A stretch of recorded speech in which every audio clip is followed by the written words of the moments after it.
கரெக்டா இருக்கு. ஏண்டா நான் பல பண்ணல.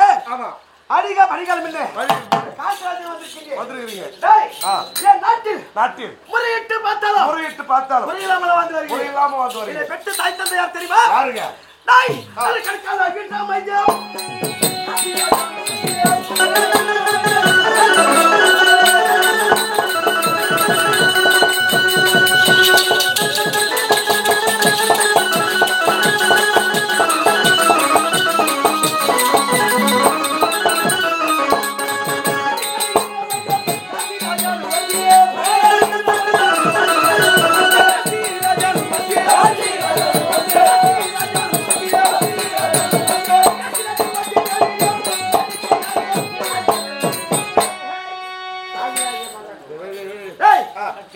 காசிராட் ஆளக்கூடிய என் தந்தையுடைய பெயர் கனக ராஜனுக்கும் கனக வள்ளிக்கும் கனக ராணிக்கும் மகனாக பிறந்த காசிராஜன். ஐயா உடைய நண்பரை விளக்கூடிய நல்ல தம்பிராஜன் உங்களை அது சிக்கமாக அப்படியா? ஆமா புறப்பட மகளா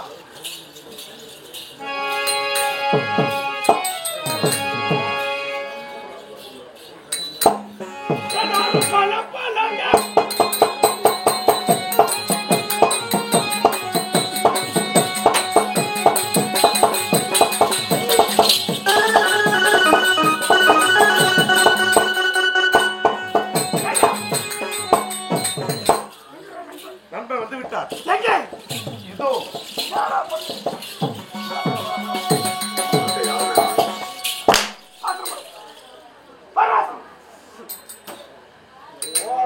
போட போறேன். அதுக்கு அடிப்பியா? ஆசனம் போடுறான்னா போட போறேன். ஆசனம் போட சொல்லியே. நாட்டரசன் ஆமா உயர்ந்தாசனம் பண்ண அவனை கௌரவிக்கணும். ஓ உயர்தாசனம் உட்கார் சொல்லு. முதல்ல கீழே போட்ட மேல போடுறாங்க, அப்புறம் மேல போட்டா கீழே போடுறாங்க. எடுத்து சுத்தம் பண்ணி போறேன். எடுத்து சுத்தம் பண்ணி போடணுமா?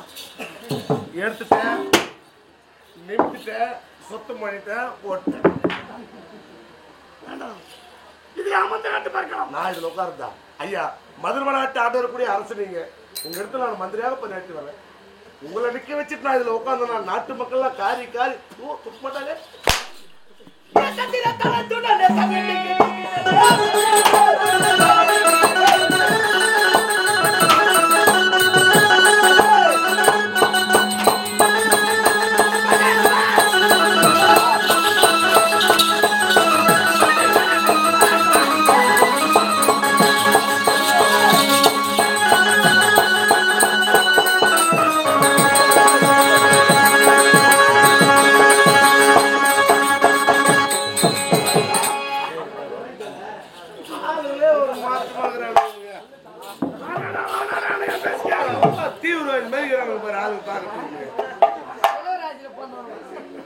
போன பிடிக்கிறேன், ஒருத்த குள்ளர் பிடிக்கிறேன். பாருங்க லக்காடி பசங்க யார் வீட்டான வந்து சட்டை போடுறாங்க? நான் யார் வீட்டான வந்து சட்டை போடுறாங்க? நான் வாய் சாப்பிட்டு வயல் பார்த்துக்கணும். வாய் சாப்பிட்டு வயல் பார்த்துக்கணும். இல்ல ஆளுங்களை ஏமாத்தி படம் வாங்குறேன்.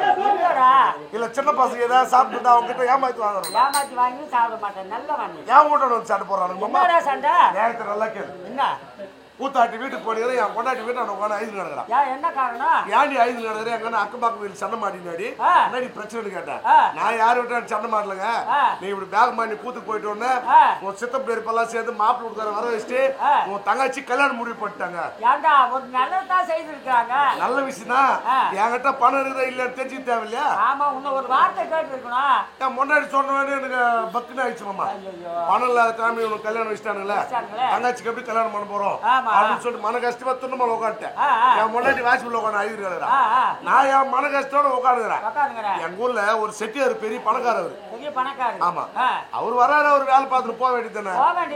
என்ன பைக் நிறுத்திட்டு ஏன்பா முன்சாமி வந்த உடனே வணக்கம் சொல்லுவேன், உங்க சந்தோஷமா பேசுவேன், ஏன்பா மன கஷ்டமா இருக்குன்னு கேட்டாரு. நிச்சயத்தை அவர்கிட்ட சொன்னேன்.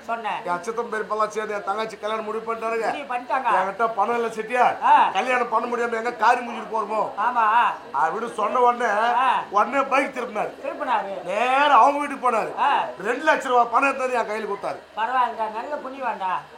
இவ்வளவு நல்ல கூட உலகத்துல இருக்கிறானா அப்படின்னு கால் பிடிச்சிக்கணுங்க. என் கால் நீ பிடிக்காத, கல்யாணத்தை நல்லபா நடத்தப்பாரு. சண்டை சத்து இல்லாத கல்யாணம் முடிச்சிட்டோமாமா. முடிச்சிட்டு நான் பாட்டு நான் கூத்துக்கு வந்து வீட்டுக்கு போயிட்டு முந்தின நாள் பஸ் ஸ்டாண்ட்ல எவ்வளவு கூட்டம் இருக்கிறாரு தெரியுமா? அவ்வளவு கூட்டத்துல அந்த செட்டியார் என்ன கூப்பிட்டு முன்சாமி 2 லட்சம் ரூபாய் பணம் ஊத்துன திருப்பி கொடுக்க மாட்டேன்னு கேக்குறான். அந்த போய் பல்லாம் தாளுங்க கல்யாணத்துல 2 லட்சம் ரூபாய் கொடுத்தாரு. திருப்பி கொடுக்கணுமா கொடுக்க தெரியா? நான் உன்னை கேட்டனா இல்ல, என் தங்கச்சி கல்யாணம் பண்ண பாரு 2 லட்சம் ரூபாய் கொடுன்னு உன்னை கேட்டனா? கேட்கல. நான் திருப்பி தரேன் கொடுன்னு கேட்டனா? இல்ல நான் வட்டி போட்டு தரேன்னு உன்கிட்ட சொன்னா? இல்ல, நான் சிவனும் நான் உட்காந்து கிடக்குறேன். நீ வந்து சோத்து முன்னு உன் வேலை பார்த்துட்டு போக வேண்டியதானே. என்னன்னு வந்து துக்கம் விசாரிச்சுட்டு பணத்தை என் கையில கொடுத்துட்டு திருப்பி கேட்டா என்ன நியாயம்? ஏன்டா வாங்கின பணத்தை திருப்பி கொடுக்க வேண்டியதானே. நான் செஞ்சுட்டேன். நம்ம கேட்காத முன்னாடியே செட்டார் 1 லட்சம் ரூபாய் கொடுத்தாரு. 2 லட்சம் ரூபாய் இவரு பேர் தான் முதல்ல சொல்லிட்டு கல்யாணம் முடிஞ்ச உடனே நோட்டு புக்ல மொய் பணம் எழுதிட்டேன். செட்டாரு 2 லட்சம் ரூபாய் மொய். ஆமா, நீ ஒரு கல்யாணத்தை பொண்ணா என்ன மொய் வைக்கிற?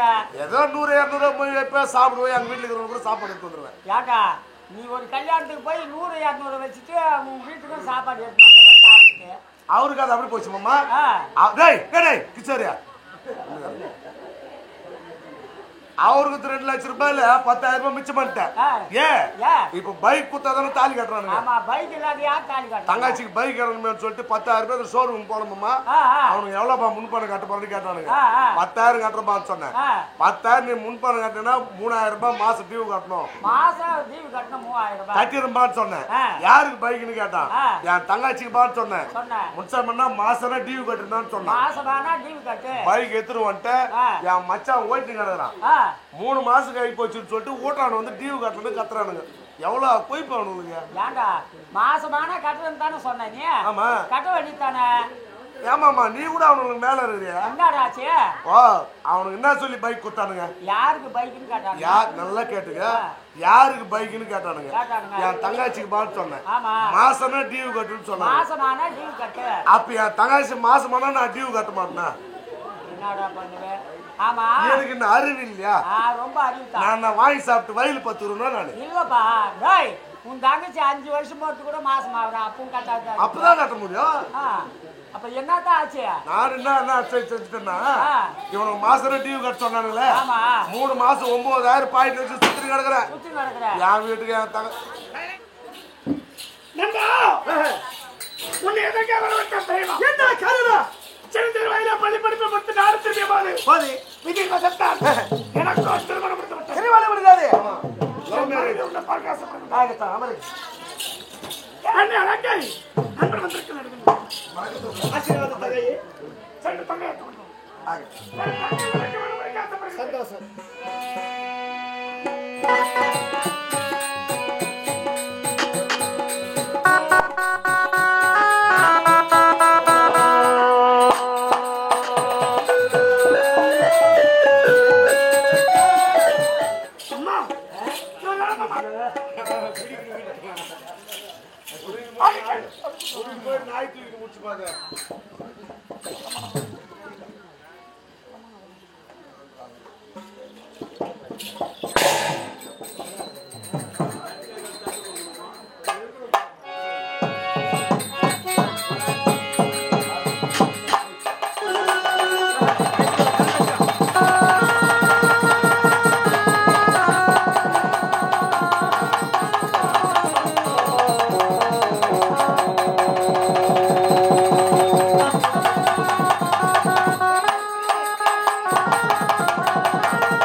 கல்யாணம் பண்ண மொழி வைக்கணும்ல தலைக்கட்டு கட்டுவாங்க